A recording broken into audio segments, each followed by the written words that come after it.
Hi guys, this is JSN1.com and I'm here with the Samsung Galaxy S8 for an unboxing. It was announced a few days ago and here we are. We have it, the 5.8-inch version of the flagship of this year, and it's time to take it out of the box, and it's actually two boxes in one. Here we go, and finally here we are with the device. We have the orchid gray version of the Samsung Galaxy S8, and here we go. The flagship for the current year. It's incredibly light, that's my first impression, and the diagonal has increased to 5.8 inches this time around. It's even bigger than what we got last year. So last year we had the Galaxy S7 Edge and Galaxy S7, and while the S7 Edge was a bit bigger than the S7, this one is totally bigger. 5.8 inches. So it's priced at $750 right now, and it looks simply stunning. A lot of glass at the front side, the bezels are narrower than ever, there is no more home button here, and as you can see the edges are curved, but not that curved, not as curved as on the Galaxy S7 Edge, for example. This is an unboxing, so let's see what's inside the box, but for a minute let's feast on this beautiful color. It's called orchid gray, and the phone is also available in other hues like for example black or a shade of silver. Very nice. And if you look closely, there is a dotted texture behind this glass. By the way, Gorilla Glass 5 protection all around. Now inside the box, which is quite elegant and black, we find the following things: metal key here to prop open the slots, and here of course we got the manuals and warranty and so forth. Okay, quick start guide, warranty, regional log guide, and here we are. Instructions on how to transfer data to your new phone. Now in the box we find a charger with the promise of adaptive fast charging. Okay, and other than that we also have two adapters. This adapter is USB Type-C to full USB, which helps you with your transfer. And the other adapter is USB Type-C to micro USB, also useful to transfer stuff. But we are not done.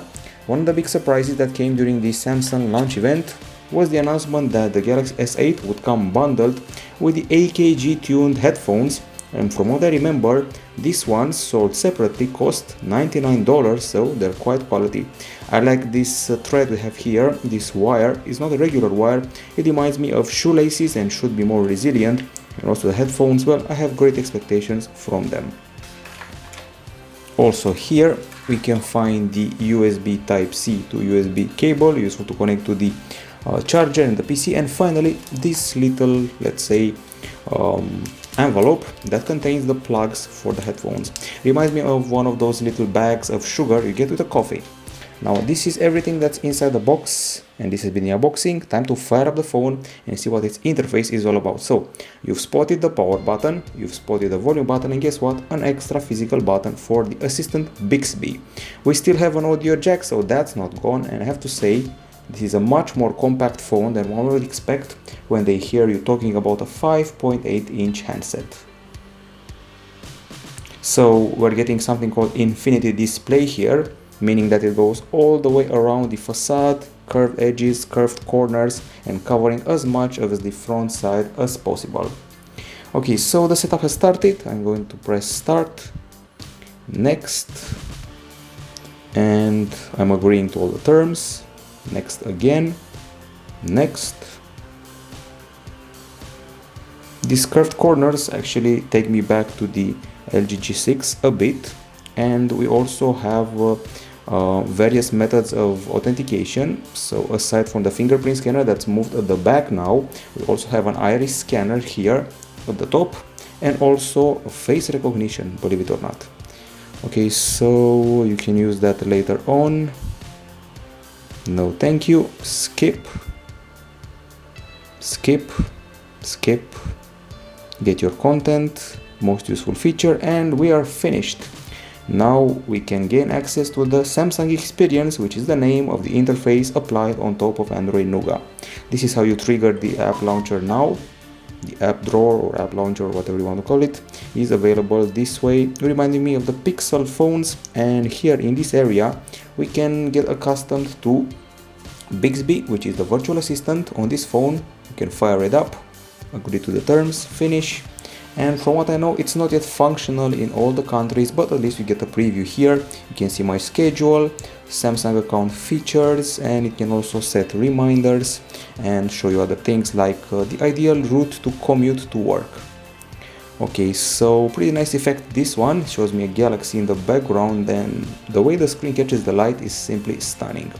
Other things worth mentioning, well, specs. So this 5.8-inch screen has a resolution that's called QHD+, basically 2960 over 1440 pixels. At the back there is a 12 megapixel camera with dual pixels and an LED flash, also 4K video capture, and f1.7 aperture. On paper sounds the same as the one of the Galaxy S7. It has optical image stabilization and a brand new Sony IMX330 sensor, or a sensor made by Samsung as an alternative. At the front there's an 8 megapixel camera for the selfies, and we now also have Snapchat style filters or masks or whatever you want to call them. So this handset presents itself in two versions of CPU. One comes with a powerful Snapdragon 835 CPU for US and China, and the other comes with the Exynos 8895, which is the version we're playing with right now. Other things we're mentioning, well, we get 64 GB of storage and 4 GB of RAM are also available here, and as you can see, there is no longer a physical home button. We get this touch home button which offers me haptic feedback, but not in as good feedback as the iPhone 7, so to say. So it's not as powerful and as convincing to imitate the appearance or the sensation of a physical button as the iPhone 7 did. This is a phone that it's not called Edge, but it does have curved edges, so it keeps the edge features. You can see the shortcuts here and all of that. This is turning into a bit of a preview or a bit of a mini review, not an unboxing. Anyways, this has been the first contact with the Samsung Galaxy S8. I hope I covered everything. Oh, let me not forget the battery.